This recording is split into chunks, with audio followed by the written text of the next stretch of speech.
잠시 광고의 말씀 드리도록 하겠습니다. 다음 주일은 추수감사주일로 지킵니다. 한 해 동안 풍성하게 베풀어 주신 감사의 내용을 되돌아보시는 시간 되시기 바랍니다. 수요 예배 안내입니다. 지금 제한적인 참여를 통해서 수요 일부 예배를 지난주부터 시작했습니다. 2부는 동영상 예배로 제공해 드리고요. 이 시간은 실시간으로 예배가 송출되고 있습니다. 실시간 예배도 함께 참여하실 수 있습니다. 영상은 주일 오전 예배 동일한 방법으로 교회 전체 홈페이지를 통해서 제공하도록 하겠습니다. 특별히 지난주부터 목사 안수를 받으신 목사님들 설교하시는데요. 오늘은 이성훈 목사님께서 설교해 주시고 축도로 예배를 마치도록 하겠습니다. 금요 기도의 안내입니다. 지난주부터 실시간 송출되는 실황 영상으로 함께 기도회를 참여하실 수 있습니다. 현장 예배는 참여가 제한되고요. 영상으로 많은 참여를 바랍니다. 2020년 추수감사 기념 찬양대회가 11월 15일 주일 오후 2시 감사 예배 후에 진행이 됩니다. 많은 분들이 몇 팀이나 참가했냐라고 물어보신데 18팀이 참가했습니다. 그래서 영상으로 저희들이 코로나19인 가운데 있어서 영상으로 보여드리면서 진행을 하려고 하니까요. 이 시간에도 실시간으로 저희들이 방영을 해드리도록 하겠습니다. 비록 함께 우리가 예배를 드리진 못하지만 기쁨으로 감사의 시간을 나누시길 바랍니다. 다음 주일은 구역장 세미나로 진행하도록 하겠습니다. 그래서 다음 주 수요 예배는 10시 30분으로 시간을 다음 주만 조정하도록 하겠습니다. 세미나 강사로는 사랑의 교회 국제제자훈련원에서 사역하시는 조철민 목사님을 강의를 해주시도록 하겠습니다. 그래서 나눠드린 그 큐티책을 구역장님들은 꼭 지참해 주시고 필요한 부분에 있어서는 저희들이 교재를 준비해 드릴 테니까 구역장님들은 꼭 큐티책을 지참해서 참여해 주시기 바랍니다. 수험생 명단 말씀드리도록 하겠습니다. 수능일이 12월 3일 진행하는데요. 수험생들이 어려운 가운데에서도 열심히 기도하면서 준비하고 있습니다. 함께 기도해 주시기 바랍니다. 강인우, 김나리, 김은지, 박재원, 박종원, 이문영, 이재윤, 이지원, 전준원, 조상민, 조상준, 함동혁입니다. 우리 자녀들을 위해서 함께 기도해 주시기 바랍니다. 이상입니다. 다 같이 묵도하심으로 수요 예배를 하나님께 드리시겠습니다.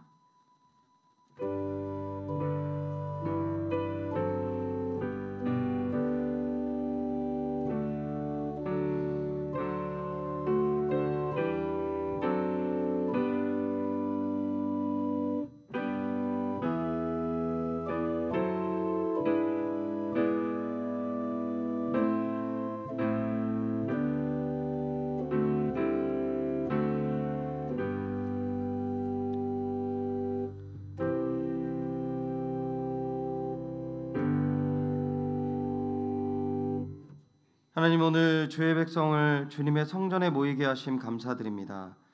이 시간 주님의 부르심에 순종하며 나아가오니 주의 말씀 가운데 저희를 회복과 풍요로움을 허락하여 주시옵소서. 또한 허락하신 말씀 가운데 더욱더 주님의 뜻을 따르며 주의 영광 돌리는 주님의 자녀 되기를 소원하오니 은혜를 베풀어 주시옵소서. 허락하실 은혜와 사랑에 감사드리며 이 모든 말씀 예수님의 이름으로 기도드리옵나이다. 아멘. 찬송가 299장 하나님 사랑은 다 함께 찬송하신 후에 손분옥 권사님 대표로 기도해 주시겠습니다.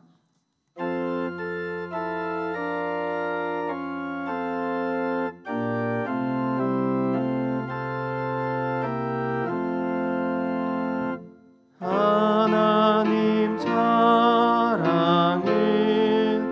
온전한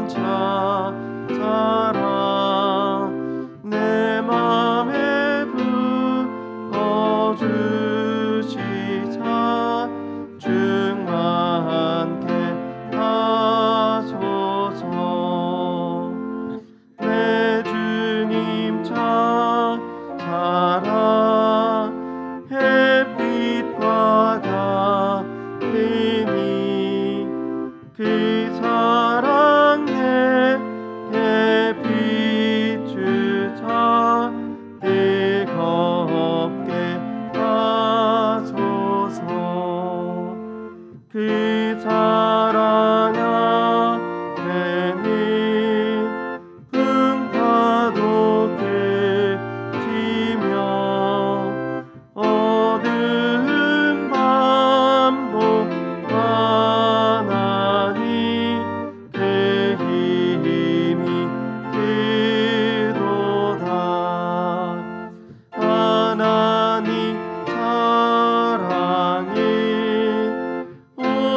기도하시겠습니다.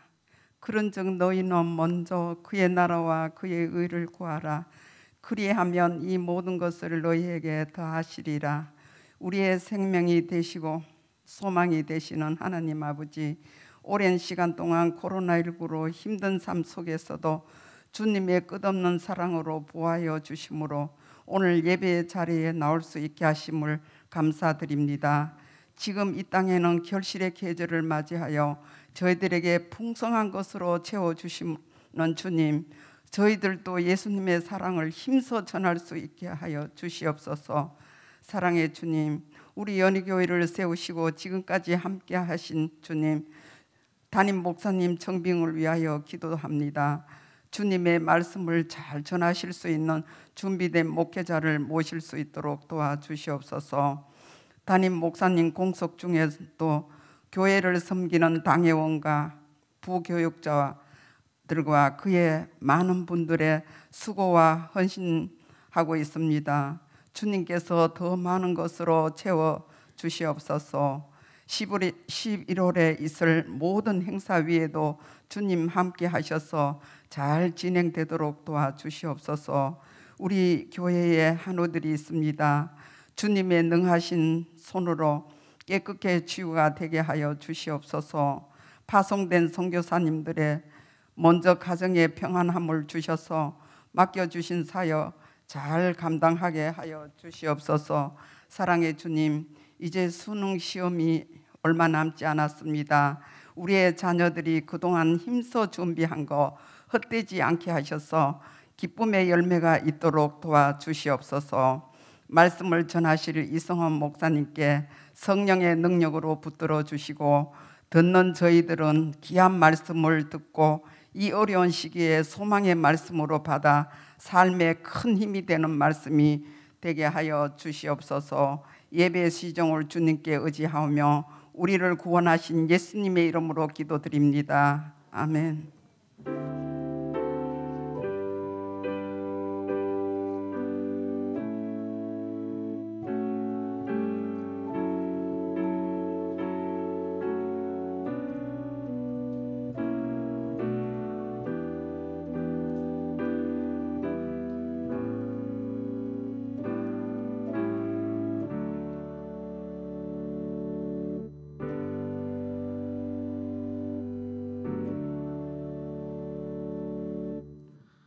오늘 주시는 은혜의 말씀입니다. 겸허한 마음으로 하나님의 말씀을 받겠습니다.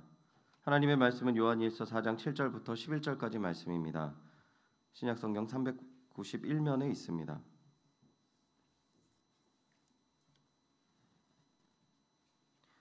요한일서 4장 7절부터 11절까지 말씀 제가 봉독해 드리도록 하겠습니다. 사랑하는 자들아, 우리가 서로 사랑하자. 사랑은 하나님께 속한 것이니 사랑하는 자마다 하나님으로부터 나서 하나님을 알고 사랑하지 아니하는 자는 하나님을 알지 못하나니 이는 하나님은 사랑이심이라. 하나님의 사랑이 우리에게 이렇게 나타난 바 되었으니 하나님이 자기의 독생자를 세상에 보내심은 그로 말미암아 우리를 살리려 하심이라. 사랑은 여기에 있으니 우리가 하나님을 사랑한 것이 아니요 하나님이 우리를 사랑하사 우리 죄를 속하기 위하여 화목제물로 그 아들을 보내셨음이라. 사랑하는 자들아, 하나님이 이같이 우리를 사랑하셨은즉 우리도 서로 사랑하는 것이 마땅하도다. 아멘. 이 시간 이성호 목사님 나오셔서 하나님은 사랑이시라 라는 제목으로 하나님의 말씀 전해주시겠습니다.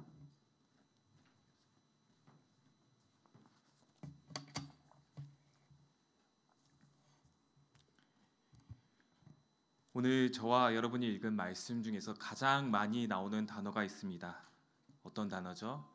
사랑이라는 단어입니다. 아마 성경에서 요한일서 4장은 사랑이 가장 많이 나오는 그러한 본문이라고 우리는 알고 있습니다. 요한서신에서 가장 많이 나오는 단어 탑 3를 꼽는다면 3위는 바로 거하다입니다. 메노라는 단어라고 거하다라는 의미이고요. 또 2위로는 알다, 기노스코라는 단어입니다. 그럼 1위는 뭘까요? 당연히 사랑이겠죠. 아가페, 아가파오. 아가페는 명사로서 19회 정도 사용이 되고요. 아가파오는 동사형으로서 17회 사용된다고 합니다. 이 짧은 요한 1, 2, 3서 편지에는요, 사랑이라는 단어가 총 36번이나 기록이 되었다는 사실입니다. 그만큼 이 편지에서 가장 강력하게 주장하고 강조하고 계속해서 우리가 잊지 말아야 하는 것이 사랑이라고 하는 것이죠. 여러분도 잘 알고 있다시피 요한은 사랑의 사도입니다. 사랑의 사도라는 별명을 가지고 있습니다. 초대 교회 시대 교부들의 글에 의하면은 이 요한이 예수님의 제자 중에 가장 오래토록 사역을 했잖아요. 그래서 이제 늙음악쯤 계속 이제 에베소 교회에 설교를 했다고 합니다. 이 설교를 하면서 계속 반복하는 말이 있었대요. 서로 사랑하십시오라는 말을 항상 반복했다고 합니다. 요한의 제자들이, 성도들이 사랑하십시오, 그거 그만 좀 말하시면 안 됩니까? 이렇게 물어보니까 요한이 그래도 사랑하십시오라고 대답을 했다고 합니다. 아마도 요한은 사랑을 정말 잘 알고 있는 사람이었던 것 같습니다. 요한은 예수님의 공생의 사역 중에, 이제 공생의 3년의 사역 중에 다른 제자들은 예수님을 존경의 대상으로 이렇게 바라보고 있었다면 요한은 사랑의 대상으로 바라보고 있음을 우리는 성경을 읽으면서 느낄 수 있습니다. 다른 제자들은 예수님을 스승처럼 이렇게 쫓아다녔지만 요한은 예수님 품에 안기어 마치 아버지와 같이 사랑하고 있는 그러한 애정의 관계임을 우리는 잘 알고 있습니다. 아마도 예수님의 사랑의 복음을 잘 알고 있는 사람이 있다면, 가장 잘 알고 있는 사람이 있다면 바로 이 요한이지 않을까 우리는 충분히 예상할 수 있습니다. 그렇다면 요한이 말하는 사랑이란 무엇일까요? 7절 한번 우리 읽어보도록 하겠습니다.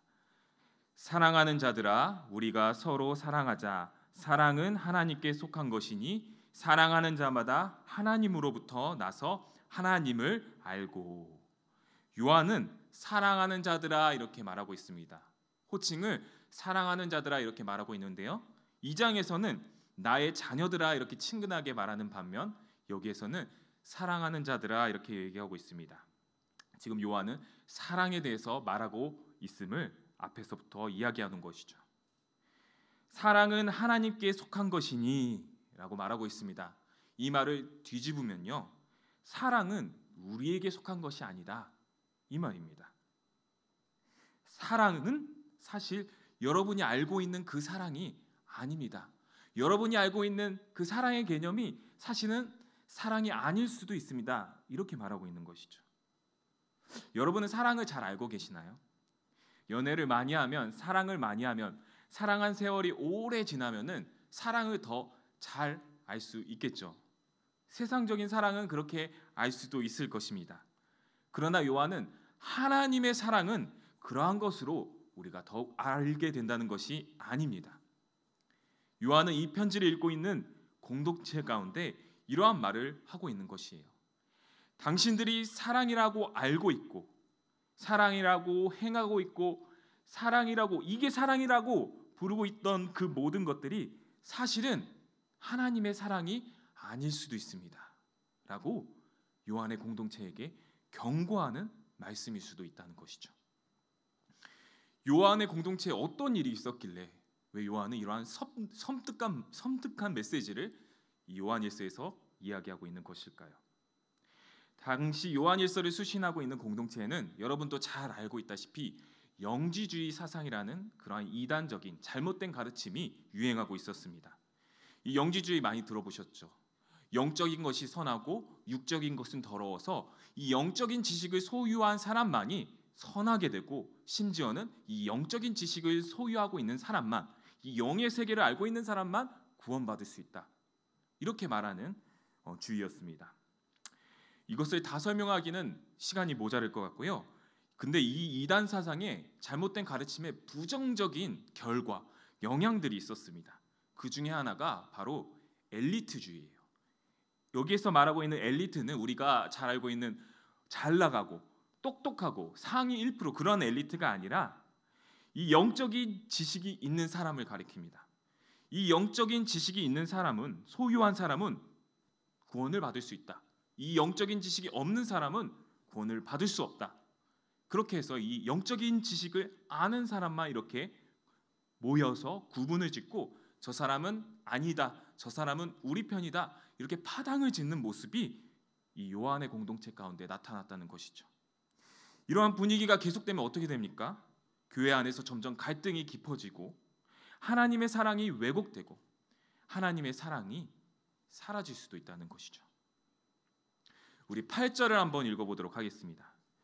사랑하지 아니하는 자는 하나님을 알지 못하나니 이는 하나님은 사랑이심이라. 요한의 공동체에 나는 사랑을 잘 알고 있어, 나는 하나님을 잘 알고 있어, 이렇게 자랑하는 사람들이 있었습니다.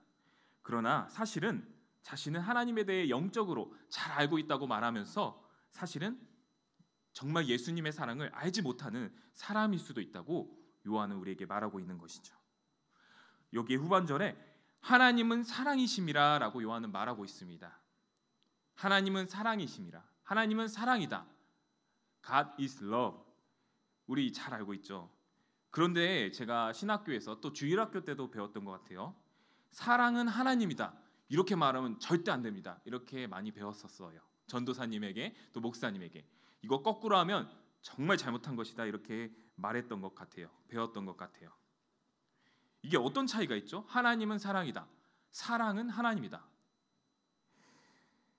이것은 하나님이 정의하시는 사랑, 하나님의 사랑, 그리고 우리 인간이 정의하는 사랑, 이러한 차이가, 엄청난 차이가 있습니다. 우리 인간적인 사랑의 정의로는 사랑은 여러 가지 개념이 될 수 있죠. 사랑은 헌신이다, 사랑은 나눔이다, 사랑은 느낌이다, 이렇게 얘기할 수도 있을 것 같습니다. 이것은 사람들이 정의하는 사랑입니다. 이것의 공통점은 무엇일까요? 어떠한 조건 안에 있어야지만 사랑할 수 있다는 것입니다. 이 조건이 채워지지 않으면 나는 사랑할 수 없다는 거예요. 이 조건 안에 들어온 사람만을 나는 사랑할 수 있다라고 하는 사랑입니다. 조건이 있는 사랑이죠. 그러나 하나님의 사랑은 그러한 조건 안에 갇혀 있는 사랑이 아니라는 것입니다. 조건이 없는 사랑이죠. 요한이 말하는 진정한 사랑이 무엇입니까? 우리 9절을 한번 읽어보도록 하겠습니다. 9절입니다. 하나님의 사랑이 우리에게 이렇게 나타난 바 되었으니 하나님이 자기의 독생자를 세상에 보내심은 그로 말미암아 우리를 살리려 하심이라. 아멘. 하나님의 사랑이 우리에게 이렇게 나타난 바 되었다고 말하고 있습니다.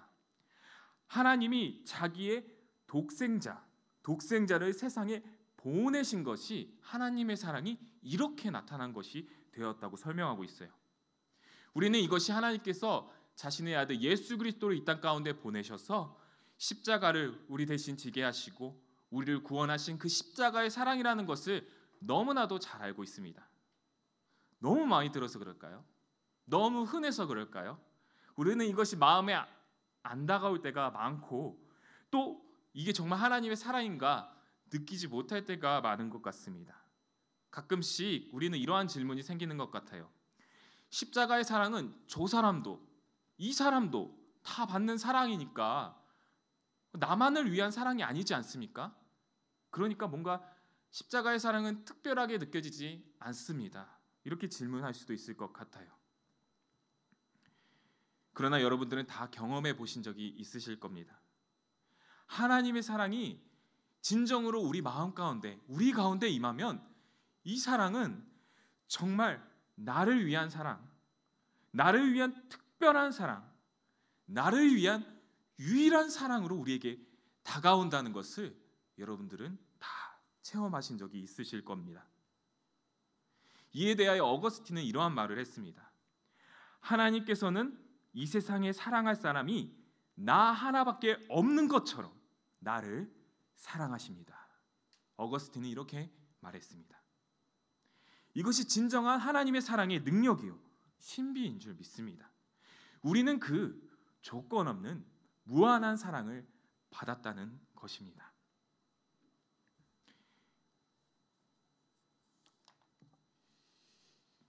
다음 구절에 보시면 이렇게 나와 있습니다. 하나님의 사랑이 우리에게 이렇게 나타난 바 되었으니 하나님이 자기의 독생자를 세상에 보내심은 그로 말미암아 우리를 살리려 하심이라.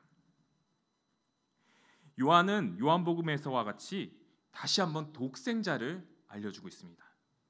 독생자를 강조하고 있습니다. 독생자는 무엇이죠? 유일하신 하나님의 아들이라는 것이죠. 어떤 목사님 미국에 이제 인디언들에게 선교를 갔다고 합니다. 이 미국에 살고 있는 인디언들은 이제 미국인들에게 어떻게 보면 땅을 빼앗긴 거잖아요. 원래 원주민이었잖아요. 그래서 이 미국에 살고 있는 인디언들은 좀 많이 열악한 생활을 한다고 합니다. 조금 어려운 생활을 많이 한다고 합니다. 이 목사님은 인디언 마을에 가서 이제 복음을 전하러 가셨어요.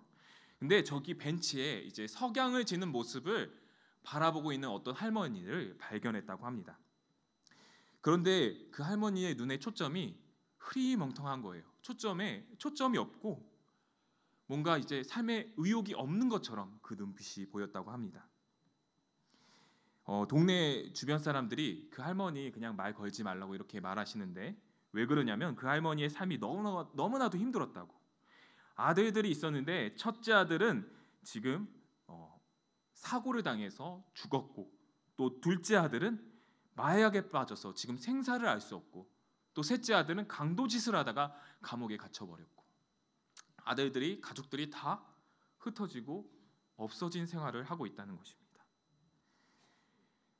목사님은 할머니에게 다가가 복음을 전했습니다. 하나님은 당신을 사랑하십니다. 이렇게 전했습니다. 할머니는 근데 한숨을 푹 내쉬며 이렇게 얘기하셨다고 합니다. 그분이 나를 사랑하는지 어떻게 알 수 있습니까? 마치 이 대답 속에는요, 하나님이 나를 사랑하시면 나를 왜 이 지경으로 내버려 두셨습니까? 이러한 말이 들어가 있는 것 같았습니다. 그러자 목사님께서는 이렇게 말씀하셨습니다. 당신을 위해, 자매님을 위해 하나뿐인 아들을 내어주셨습니다. 이 말에 갑자기 할머니의 이 눈에, 초점 없는 눈에 갑자기 눈물이 흘러내리기 시작했고 이렇게 대답하셨다고 합니다. 왜 나 같은 것을 위해 그 귀한 아들을, 하나뿐인 아들을 주셨습니까? 아들을 내어주시는 사랑, 그것은 이 세상에서도 정말 특별한 사랑일 것입니다. 그러나 그냥 아들이 아닙니다. 그 아들은 하나님이셨고 우리와는 전혀 다른 귀하고 귀하신 분이었습니다. 10절에 이렇게 나와 있습니다. 사랑은 여기 있으니 우리가 하나님을 사랑한 것이 아니요 하나님이 우리를 사랑하사 우리 죄를 속하기 위하여 화목제물로 그 아들을 보내셨음이라. 여기서 말하는 화목제물은 구약에도 나와 있는 화목제물과 비슷합니다. 구약의 제사를 나타냅니다. 하나님께 정말 감사하고 은혜로운 일이 있으면은 짐승을 바쳐서 그것을 다 태우지 않고 일부는 남겨서 그것을 예배자와 이제 이웃들과 함께 화목스럽게 나누어 먹는 그러한 화목 제사였습니다. 하나님 사랑, 이웃 사랑을 실천하는 그러한 제사였죠. 그런데요, 이 화목제물이라는 단어가 헬라적 의미도 있습니다. 다른 그 그리스 사람들도 사용했던 단어라고 하는 사실이죠. 이 단어는 이러한 의미를 가지고 있습니다. 신들의 분노를 잠재우기 위해 제물을 바치는 것, 사람을 바치는 것, 이것을 의미합니다. 마치 우리 예전에 심청전 이야기 같이 심청이를 바다에 바치는 것처럼 신의 분노를 잠재우기 위해, 신의 그러한 변덕스러운 그 감정을 달래기 위해 제물을 바치는 것을 의미했습니다. 그러나 성경은 예수 그리스도의 십자가를 통하여 이러한 화목제물의 의미를 더욱더 확장해서 새롭게 우리에게 알려주고 있습니다. 변덕스러운 신의 감정을 달래주는 것이 아니라 하나님 편에서 먼저 화목제물을 우리에게 제공하셨고, 하나님의 사랑을 전혀 모르던 자에게, 하나님의 사랑을 받을 자격도 없었고 도리어 하나님의 진노와 형벌을 받아야만 하는 우리에게 자신의 아들을 먼저 내어주셨고 우리를 구원하셨고 하나님의 자녀 삼아 주셨다는 그 사랑의 개념을 이 화목제물을 통해 우리에게 알려주신 것입니다. 이것이 바로 조건이 없고 놀라우신 하나님의 사랑이라는 것이죠.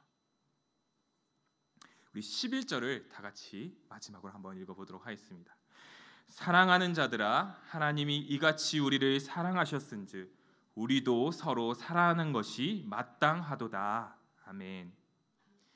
요한은 이와 같은 사랑을 우리도 해야 된다고 말하고 있습니다. 이와 같은 하나님의 사랑을 우리도 사랑해야 된다고 이야기하고 있습니다. 한 가지 제 이야기를 하고 설교를 맺도록 하겠는데요. 저는 중학교 때 이제 경기도 남양주시에 살았어요. 이제 중학교 때까지 경기도 남양주시에 살다가 중학교 때 이제 서울로 이사를 왔습니다. 그때 가족 모두는 이제 서울로 교회를 옮겼는데요. 저는 그 교회가 너무 좋아서 계속 그 교회를 다녔습니다. 오고 갈 때 한 버스로 1시간 반 정도 걸렸던 것 같아요.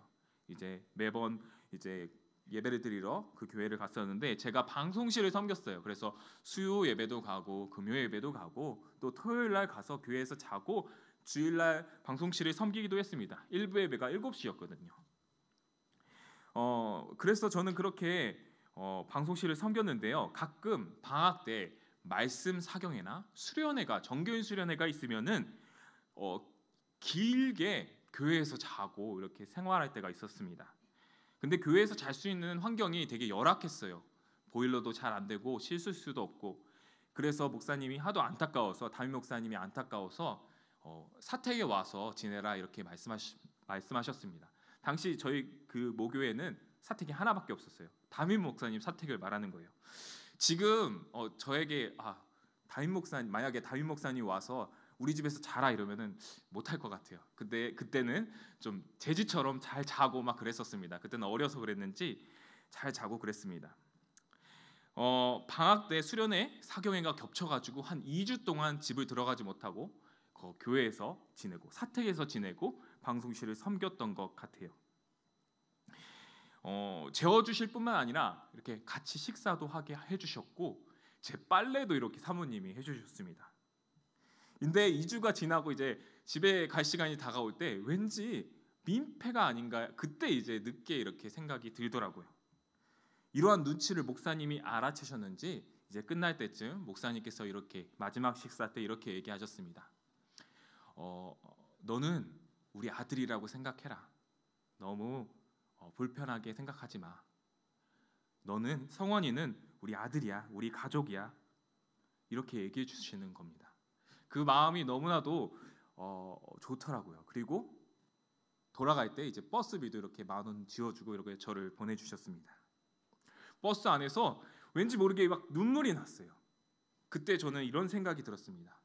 아마 하나님의 사랑이 있다면은 이러한 사랑이 아닐까. 나도 나중에 가정을 이루면 저런 하나님의 사랑을 베푸는 가정을 이루어야지. 결혼부터 해야겠죠. 분발하도록 하겠습니다. 그러한 사랑을 베푸는 목사가 되어야지. 그러한 사랑을 나눌 수 있는 교회를 만들어야지. 이러한 생각을 했습니다. 사랑하는 자들아, 하나님이 이같이 우리를 사랑하셨은즉 우리도 서로 사랑하는 것이 마땅하도다. 요한은 오늘 우리에게 사랑이 없는 복음은 껍데기와 같다고 말하고 있는 것 같습니다. 또한 그 사랑은 세상적인 개념이 아니라 하나뿐인 아들을 보내주신 조건 없는 놀라운 사랑이라고 우리에게 말해주고 있습니다. 이러한 하나님의 사랑으로 너희도 서로 사랑하라고 강력하게 요구하고 있습니다. 코로나19로 인하여 어쩌면 더 이기적이게 되고 더 사람을 받아들일 수 없고 더 냉소적이고 더 사람과 함께할 수 없고 피하게 되는 그러한 환경에 우리가 처한 것 같습니다. 그러나 이러한 환경 이때에 오늘 요한이 말하는 아들을 내어주신 그 하나님의 사랑이 우리 가운데 있다면 그 하나님의 사랑이 우리의 모든 일상과 우리의 가정과 우리의 교회를 회복시키는 줄 믿습니다. 또한 그 아들을 내어주신 그 하나님의 사랑으로 성도를 사랑하고 교역자를 사랑하고 구역을 사랑하고 가정을 사랑하는 저와 여러분이 되시기를 주님의 이름으로 소망합니다. 우리를 구원하신 그 하나님의 놀라운 사랑이 진정으로 우리에게 임한다면 우리의 일상이 회복되고 우리의 가정이 회복되고 우리의 교회와 나라가 회복될 줄 믿습니다. 다 같이 기도하시겠습니다. 하나님, 불안한 시대입니다. 하나님, 두려운 시대입니다. 하나님, 사랑하기 정말 힘든 시대입니다. 그럼에도 불구하고 우리에게는 아들을 내어주신 그 하나님의 놀라운 사랑이 있다는 것을 요한일서 말씀을 통해 깨달았습니다. 그 하나님의 사랑을 다시 한번 깊이 깨닫는 우리가 될 수 있도록 주님 도와주시옵소서. 그 하나님의 사랑으로 다시 한번 사랑할 수 있는 우리가 될 수 있도록 인도하여 주시옵소서. 그리하여 주님을 향한 그 첫사랑이 회복되고 우리의 가정이 회복되고 교회와 나라가 회복되는 역사가 일어날 수 있도록 주님 인도하여 주시옵소서.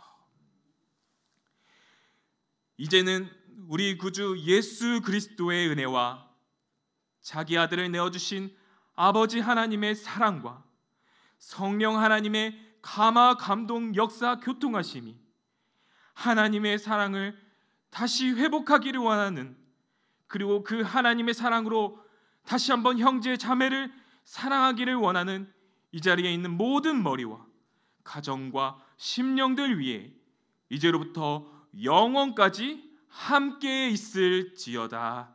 아멘.